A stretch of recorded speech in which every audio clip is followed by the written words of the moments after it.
Thank you, Speaker Sir, for letting me speak today on the Constitution. Speaker Sir, in my last few speeches, I spoke about the concept of Abhay Mudra,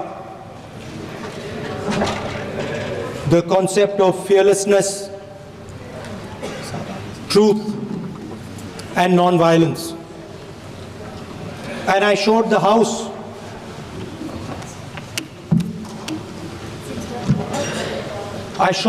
images of our different religions displaying this Abhay Mudra.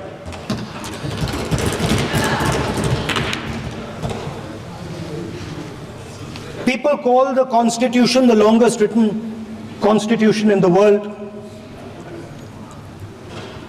But the Constitution contains a set of ideas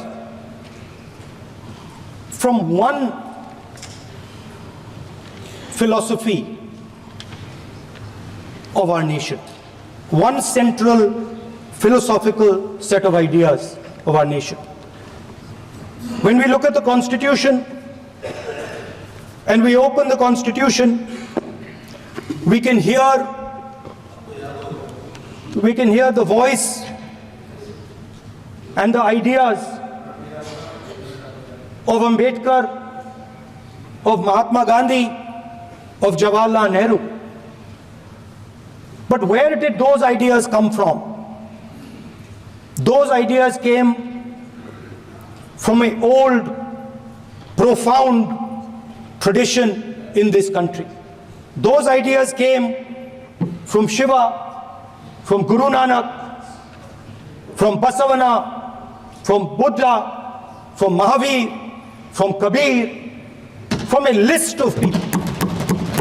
So when we speak of the Constitution and we show the Constitution, of course it is a document of modern India, but it could never have been written without ancient India and her ideas.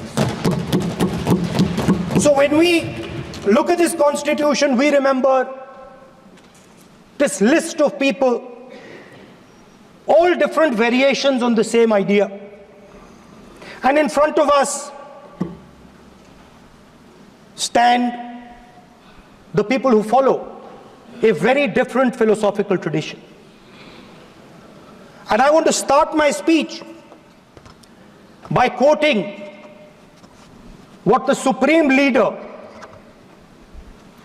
not of the BJP, but of the modern interpretation of the ideas of the RSS has to say about the Constitution of India and about how he thinks India should be run.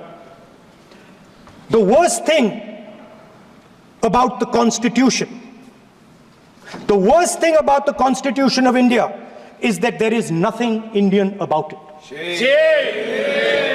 Manusmriti is that scripture which is most worshipable after Vedas for our Hindu nation, and from which our ancient times have become the basis of our culture, customs, thought, and practice. This book, for centuries, has codified the spiritual and divine march of our nation. Today, Manusmriti is law. These are the words of Savarkar. Mr. Savarkar has clearly stated in his writings that there is nothing Indian about our Constitution. He has clearly stated that the book India is run by should be superseded by this book. And this is what the fight is about. Now, it's nice that all of you are so-called defending the Constitution. But I want to ask you, do you stand by your leader's words? Do you support your leader's words? Because when you speak in parliament about protecting the constitution, you are ridiculing Savarkar, you are abusing Savarkar, you are defaming Savarkar. I'd like to quote also in Hindi. Bharat के संविधान के बारे में सबसे बुरी बात तो यह है कि इसमें कुछ भी भारतीय नहीं है। भारत के संविधान के बारे में सबसे बुरी बात तो यह है कि इसमें कुछ भी भारतीय नहीं है। यह आपके नेता ने कहा था, जिसकी आप पूजा करते हैं। Speaker sir, I described in my first speech the idea of a battle taking place. I described the Mahabharata, described Kurukshetra. There is a battle taking place today in India. And on this side are the defenders of the idea of the constitution. And from each state we have one. If you ask us Tamil Nadu, we will tell you Periyar. If you ask us Karnataka, we will say Basavana. If you ask us Maharashtra, we will say Phule ji, Ambedkar ji. If you ask us Gujarat, we will say Mahatma Gandhi. आप speaker को You praise these people. You praise these people hesitatingly because you have to. But the truth is that you want India to be run the way it used to be run. जैसे हिंदुस्तान पहले चलाया जाता था, वैसे ही आप हिंदुस्तान को चलाना चाहते हो। मैं बता रहा हूं, आ रहा हूं। पेशेंस रखिए थोड़ी, इतना एक्साइटमेंट नहीं होना चाहिए। स्पीकर सर, जब मैं छोटा था दिल्ली में, स्पीकर सर, दिल्ली के चारों ओर जंगल हुआ करता था। जो आज यहां रहते हैं उनको ताजुब होगा कि एम्स के बिल्कुल बगल में जंगल शुरू होता था। जहां रेलवे म्यूजियम है वहां पे जंगल शुरू होता था। वैसे ही जंगल में, दोनों नॉर्थ और साउथ, वैसे ही जंगल में हजारों साल पहले एक युवा, 6-7 साल का युवा, हर रोज सुबह उठ के 4 बजे उठ के एक बच्चा, वाह बहुत बढ़िया, एक बच्चा 4 बजे उठ के तपस्या करता था। हर रोज सुबह तपस्या, हाँ, हर रोज सुबह वो धनुष उठाकर तीर कमान चलाता था और घंटे उसने तपस्या की, सालों के लिए उसने तपस्या की।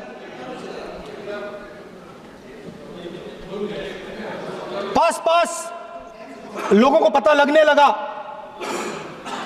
कि लड़का है। यही तो आप नहीं समझ सकते हो, यही तो प्रॉब्लम है। धनुष में तपस्या है, मनरेगा के काम करने में तपस्या है। तपस्या का मतलब शरीर में गर्मी पैदा करना, समझिए। हाँ, तब का यह मतलब है, तपस्या का यह मतलब है। तो यह तपस्या कर रहा था, लोगों को पता लगा और वो गुरु के पास गया। लड़के का नाम एकलव्य था और वो गुरु के पास गया और उसने कहा, गुरु द्रोणाचार्य जी, मैं सालों से धनुष चलाना सीख रहा हूं, मैंने अपनी पूरी शक्ति इसमें डाली है,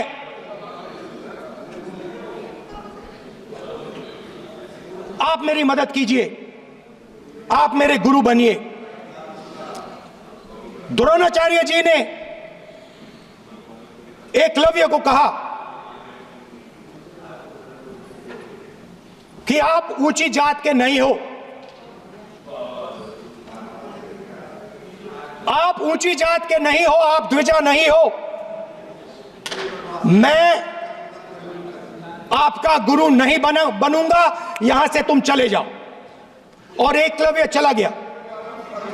फिर से एकलव्य ने तपस्या शुरू की, फिर से तपस्या शुरू की। कुछ साल बाद द्रोणाचार्य जी और पांडव उसी जंगल से निकले। एक कुत्ता भौंक रहा था, कहानी आपने सुनी है, सुना देता हूं। कुत्ता भौंक रहा था, अचानक कुत्ते की आवाज शांत हो गई। द्रोणाचार्य जी और पांडव पास गए और उन्होंने देखा कि तीरों के जाल में कुत्ता फंसा हुआ था। मुंह में तीर था एक, हाँ, मगर कुत्ता तीरों के जाल में फंसा था, एक तीर मुंह में थी, शांत था कुत्ता, मगर कुत्ते को चोट नहीं लगी। एकलव्य ने अहिंसा के साथ कुत्ते को शांत किया था।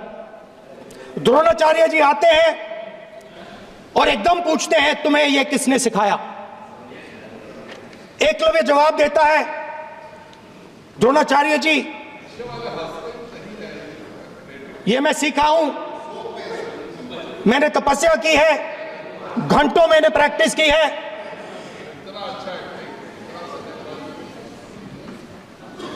आपने मुझे गुरु बनने से मना किया था, तो मैंने एक मूर्ति,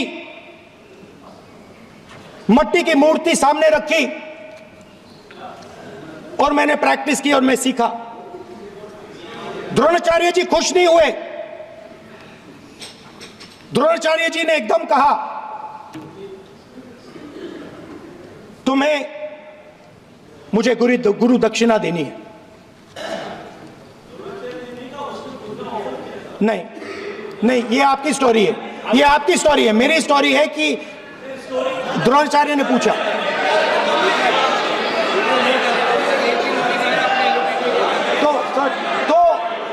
तो द्रोणाचार्य जी ने, Sir, the PM will not speak. You have to understand. If you are not giving order, Prime Minister has to speak. That you have to understand. If you are not giving protection, if you are not giving protection to LOP, then Prime Minister has to speak here.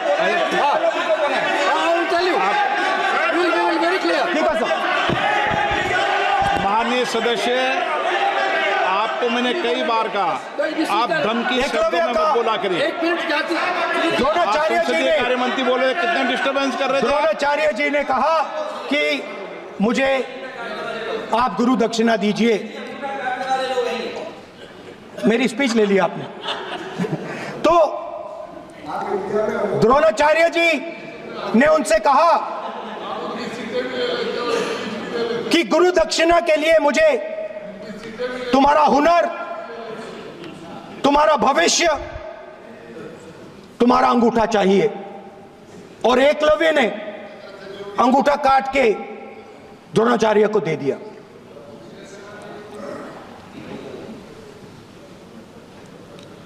यह अभय मुद्रा है। इसमें confidence, strength, निडरता कहां से आती है? हुनर से आती है, इस अंगूठे से आती है। ये लोग इसके खिलाफ हैं। जैसे द्रोणाचार्य जी ने एकलव्य का अंगूठा काटा, वैसे ही आप पूरे देश का अंगूठा काटने में लगे हुए हो। आप जैसे ही एकलव्य का, जैसे द्रोणाचार्य जी ने एकलव्य का अंगूठा काटा, वैसे ही आप हिंदुस्तान के युवाओं का, जैसे ही एकलव्य ने,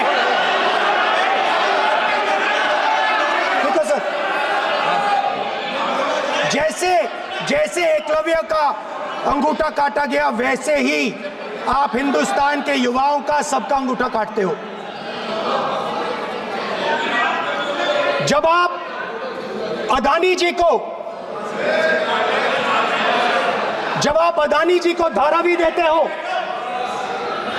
तो आप धारावी के जो एंटरप्रेन्योर्स हैं, जो स्मॉल एंड मीडियम बिजनेसेस हैं, उनका आप अंगूठा काटते हो। जब आप हिंदुस्तान के पोर्ट्स, एयरपोर्ट्स, डिफेंस इंडस्ट्री, ये सब जब आप अदानी को देते हो,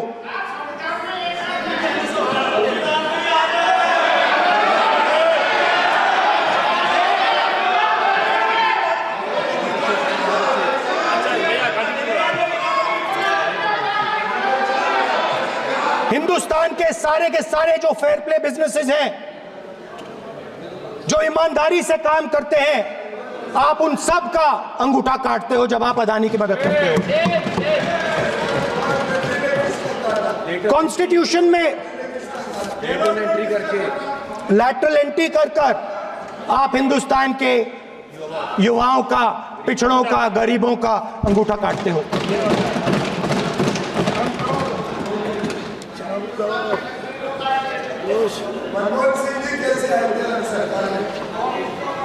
सर, स्पीकर सर, जैसे एकलव्य ने प्रैक्टिस की थी, वैसे ही हिंदुस्तान के युवा सुबह उठकर 4 बजे उठकर अलग अलग एग्जाम्स की तैयारी करते हैं। आपने देखा होगा, पहले हजारों युवा सुबह उठकर रनिंग करते थे, वेट ट्रेनिंग करते थे आर्मी में जाने के लिए। जब आपने अग्निवीर लागू किया तो आपने उन युवाओं की उंगली काटी। जब आप पेपर लीक कराते हो, 70 बार आपने पेपर लीक करवाया है, तब आप हिंदुस्तान के युवाओं के अंगूठा काटते हो।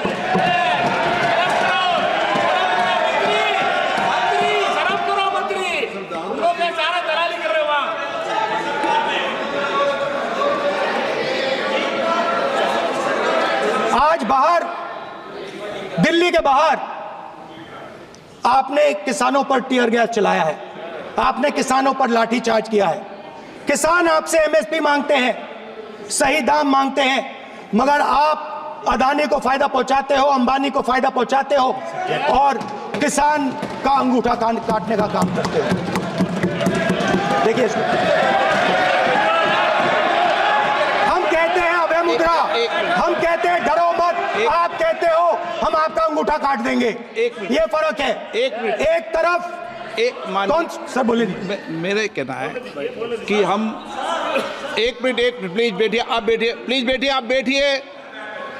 आज हम भारत के संविधान की 75 वर्ष की गौरवशाली यात्रा कर रहे हैं और कर भाई ये चर्चा हुई थी कि हम संविधान की चर्चा करते समय उसकी उच्च कोटि की ये अपेक्षा है। आप स्पीकर सर, आप राष्ट्रपति भाषण नहीं है। कॉन्स्टिट्यूशन में कहीं नहीं लिखा है कि मोनोपोली होनी चाहिए। कॉन्स्टिट्यूशन में कहीं नहीं लिखा है कि पेपर लीक होना चाहिए। कॉन्स्टिट्यूशन में कहीं नहीं लिखा है कि अग्निवीर होना चाहिए। कॉन्स्टिट्यूशन में ये सब नहीं लिखा है, इसलिए मैं यहाँ रेस कर रहा हूँ। कॉन्स्टिट्यूशन में नहीं लिखा है कि हिंदुस्तान के युवाओं का अंगूठा काटना चाहिए, उनका जो हुनर है उनसे छीना जाना चाहिए।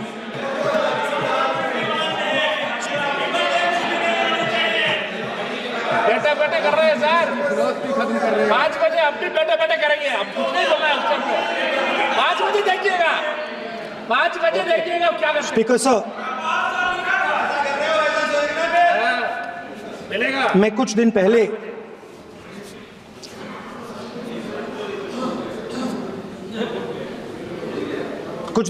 मैं हाथरस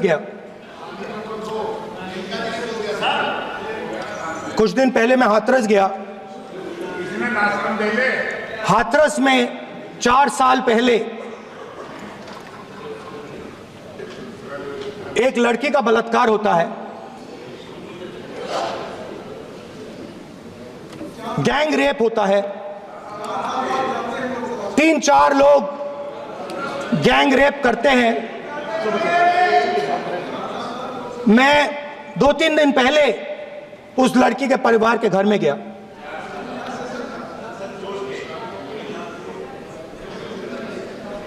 जिन्होंने गैंग रेप किया वो बाहर घूम रहे हैं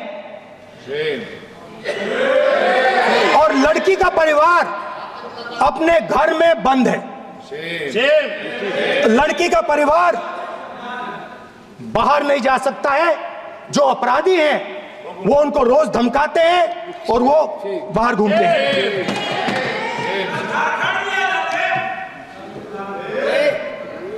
परिवार ने मुझे बताया कि बेटी का जो अंतिम संस्कार था वो भी नहीं करने दिया और चीफ मिनिस्टर ने इसके बारे में खुलकर मीडिया में झूठ बोला है। ये कॉन्स्टिट्यूशन में कहां लिखा है? ये कॉन्स्टिट्यूशन में कहां लिखा है कि जो बलात्कार करते हैं वो बाहर रहे और जिसका रेप हुआ है, जिसके परिवार, उस परिवार को बंद कर दिया जाए? कहां लिखा है कॉन्स्टिट्यूशन में? ये आपकी किताब में लिखा हुआ है, मनुस्मृति में लिखा है, मगर कॉन्स्टिट्यूशन में नहीं लिखा।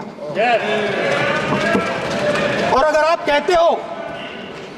कहते हो कि यूपी में आपका राज है और वहां पे कॉन्स्टिट्यूशन नहीं लागू होता है, वहां पे मनुस्मृति लागू हो रही है।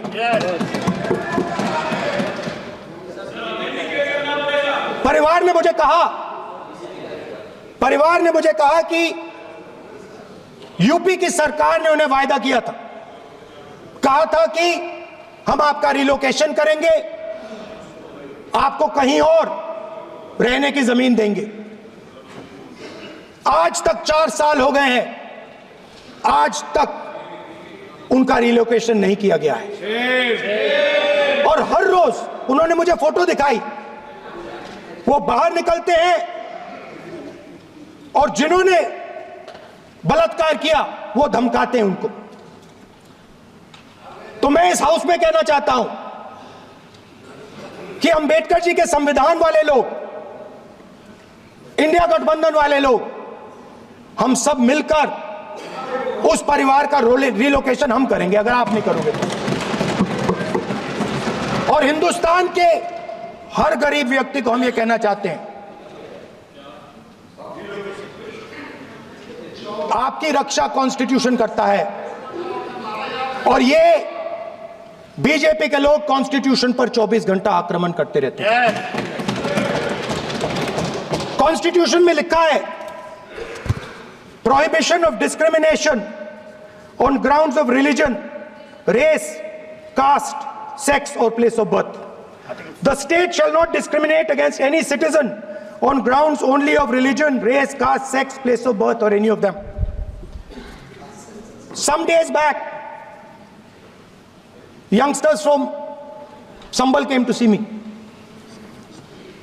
Innocent people, they had done nothing. They were just, वो बस पास में थे, 5 लोगों को गोली मार के हत्या कर दी। ये कहां लिखा है कॉन्स्टिट्यूशन में? ये कहां लिखा है कॉन्स्टिट्यूशन में? तो लिखा है prohibition of discrimination of grounds of religion. और जहां भी आप जाते हो, एक धर्म को दूसरे धर्म से लड़ाते हो, नफरत फैलाते हो। कहां लिखा है कॉन्स्टिट्यूशन में? कहां लिखा है कॉन्स्टिट्यूशन में कि एक धर्म को दूसरे धर्म से लड़ाना है? कहां लिखा है कॉन्स्टिट्यूशन में कि दलित परिवार को बंद करके अंदर रखना है और उनके अपराधियों को बाहर घूमने देना है? कौन से कॉन्स्टिट्यूशन में लिखा है? मुझे दिखाइए।